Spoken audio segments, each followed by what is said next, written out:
Ես ամբիոնից ազգային ժողովի շատ ուղիղ բացատրել եմ, թե ինչ նկատի ունեմ։ Մենք հիմա ունենք գործող համակարգ հետվճարի բոլոր կենսաթոշակներից եւ նպաստներից, որը սահմանափակված է 12%-ով, բայց ոչ ավել, քան 6000 դրամը,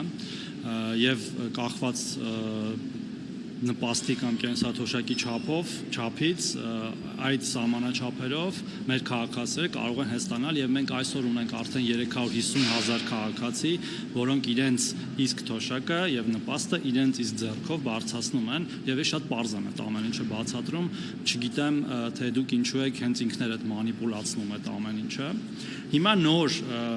կարգավորումը հետեւյալն է լինելու, որ մենք 12% սահմանաչափը բարձրացնում ենք մինչև 20%-ի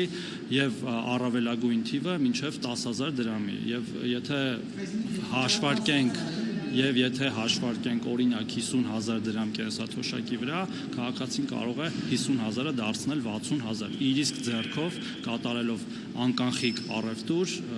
իր կարիքները հոգալու համար։ Այդտեղ կարծում եմ որևէ անհասկանալի բան չկա եւ ես նաեւ բացատրեցի, որ սա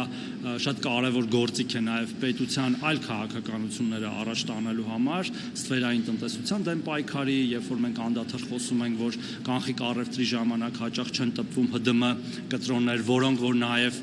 գեներացնում են հարկեր, որից էլ որ նաեւ վճարվում են կենսաթոշակները եւ հետեւաբար որոշումը շատ պարզ է,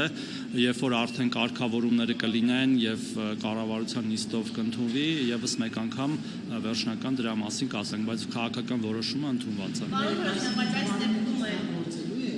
կարգավորումը։ Չլսեցի։ Հունվարի 1-ից արդեն գործելու է։ Ես դուք հարցը տալիս եք ու չեք լսում իմ պատասխանը, ինչը այդքան էլ կարծում եմ գործընկերային չի։ Ես ուղիղ 10 վայրկյան առաջ դրա մասին ասացի, որ հունվարի 1-ից գործելու է։ Պարոն Թորոսյան, բայց այս դեպքում եւս բոլոր թոշակառուները չեն դառնում այս ծրագրի շահառու, քանի որ մարզերի շատ գյուղական համայնքներում այդ քարտային վճարման տարբերակը չկա ու անգամ այդ 10,000 դրամ քեշբեքը ստանալու հնարավորություն չունեն, այսինքն դուք բերել եք մի կարգավորում, որը չի վերաբերում բոլոր թոշակառուներին, բայց ասում եք, որ բոլոր թոշակառուների համար ինչ-որ պայման եք ստեղծել։ Հարգելի գործընկերներ, ես քիչ առաջ նորից թիվ նշեցի, դրանք մեր բոլոր թոշակառուներն են, որը ամեն ամիս աճում է այդ թիվը։ Մենք այս պահին ունենք 350,000 կենսաթոշակառու եւ նպաստառու, ով բարեհաջող կերպով օգտվում է այս ծրագրից եւ հետեւաբար մնացած բոլոր կենսաթոշակառուները եւ նպաստառուները նույնպես կարող են օգտվել այս հնարավորությունից, դա իրենց ձեռքերում է։ Այո, կարող են լինել որոշ փոքր գյուղական համայնքներ, որտեղ որ հնարավոր է չլինեն հնարավորություններ անկանխիկ առևտրի, բայց դրանք շատ փոքրաթիվ են եւ մնացած բոլոր տեղերում այդ հնարավորությունը առկա եւ մենք նաեւ սրանով խթանում ենք, որպեսզի մեր ազգաբնակությունը ինքը նաեւ պահանջի, որպեսզի լինեն այդ անկանխիկ առևտրի կետերը, այդ պոստտերմինալները անկանխիկ առևտուր անելու համար։ Սա երկկողմանի շահավետ ըստ էության ծրագիր է, պետություն եւ քաղաքացի, որտեղ մեր քաղաքացիները նույնպես պետք է շահագրգռված լինեն, որպեսզի հարկեր վճարվեն պետական բյուջե, որովհետեւ իրենց կենսաթոշակները եւ նպաստները վճարվում են հարկային եկամուտներից, որոնք գնում են պետական բյուջե։ Սա կարծում եմ շատ այսպես հաղթանակ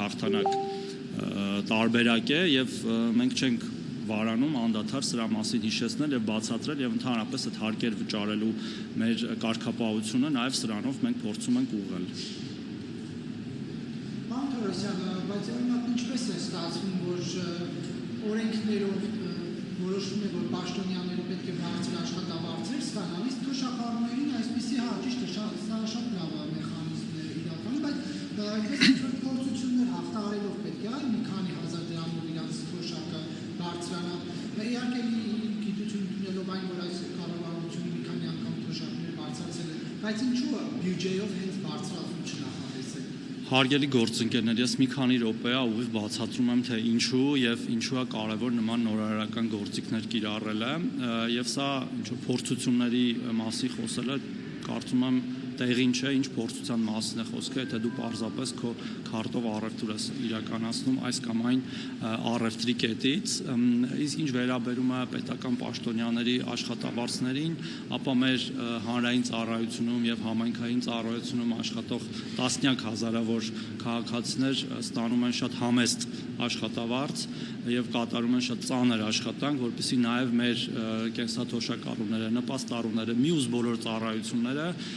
կարողանան աշխատել։ Եթե այդ պետական պաշտոնյաները չլինեն, այդ ոչ թոշակը, ոչ նպաստը պարզապես հնարավոր չի լինի ոչ հավաքել, ոչ էլ վճարել, այդ սկսած հարկային մեր ծառայությունից, պետական եկամուտների կողմից վերջացած բաշխող ծառայություններից, ես կարծում եմ, որ այս թեզը անդադար դաշտ բերելը ոչ մի կերպ չի նպաստում ոչ իրականության պարզելուն, ոչ էլ եղած խնդիրները լուծելուն։